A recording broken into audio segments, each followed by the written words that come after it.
Is Honorable Chifu, famously known as Mbandi. I'm the MCA Uchunguzi Ward.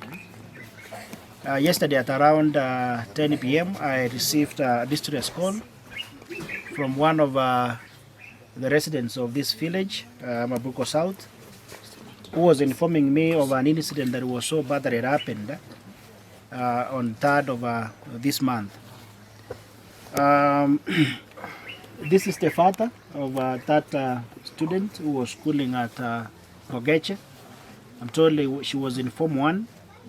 That student was sent home to go and fetch money for prize giving and also to get a rim paper, which is a requirement of the school. But unfortunately, because this family, as you can see, is a very humble family, and they could not be at a position to provide those requirements.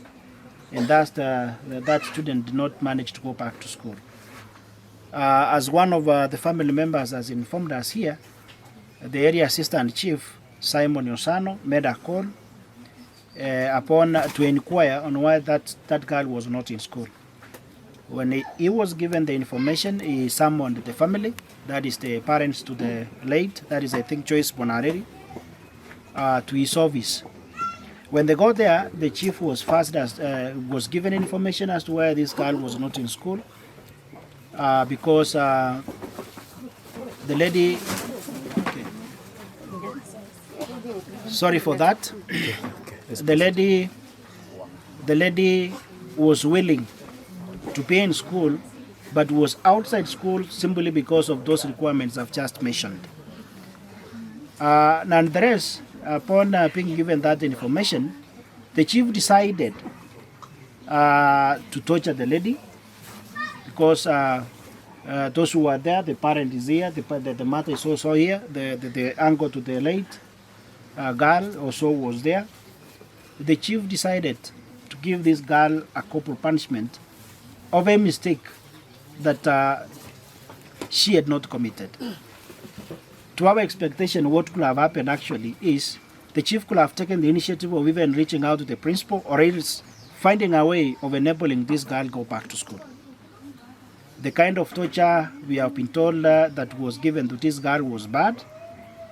The chief went ahead and raised the girl in front of the father and the mother.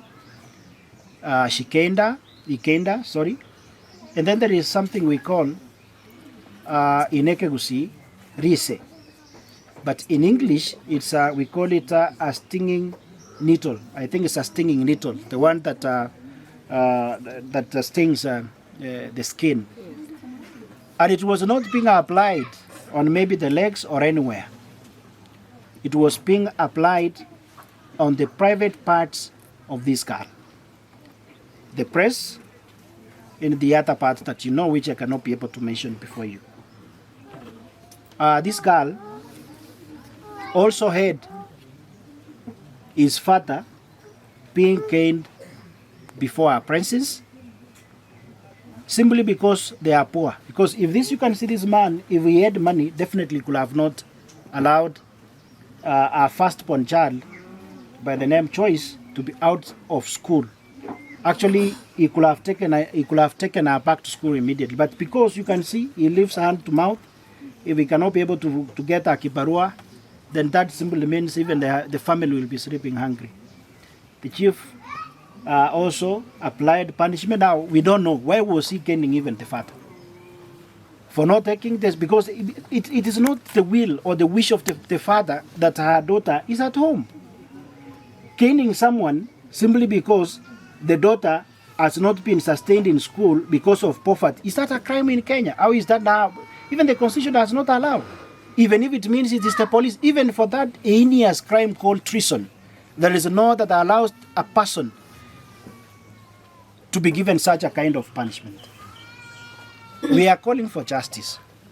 We have shared with the community members, we have shared with the family, we are assisting the family for now, but we want justice delivered to the late. The late was a Form 1 student, and she has left behind a child who is about 1 year. I think she's a lady? Yeah. A lady?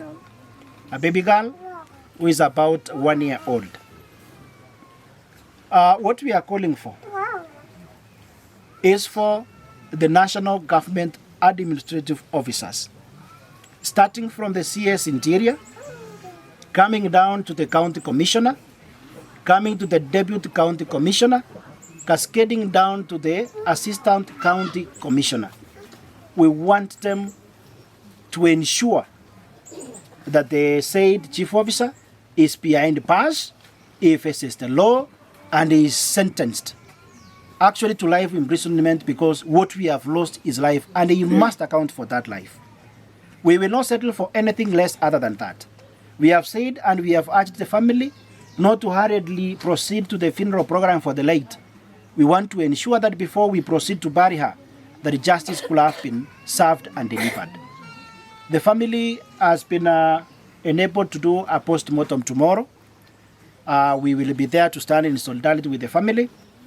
Also, the family will have a decent house. That is courtesy of, because there is a structure when we came in that was being built, and the one Charles Chweya had already started building the family, because you can see they are having a grass-thatched house, but Mheshimiwa had taken the initiative to do them a structure which is more decent.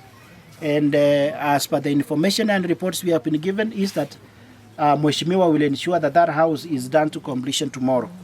There are so many requests that have come, and the main requests we are considering them so that we can be able to see that as the wise man said, that there is a silver lining in every cloud, that at least we become a source of solace to this family, especially this time of maybe trying moments, and this time that they are mourning a mysterious death of one of their own. I'm also appealing to anybody who is willing to come and assist his family to please come forth, come and assist, because I believe that you have not lived if you have not touched a life. Thank you.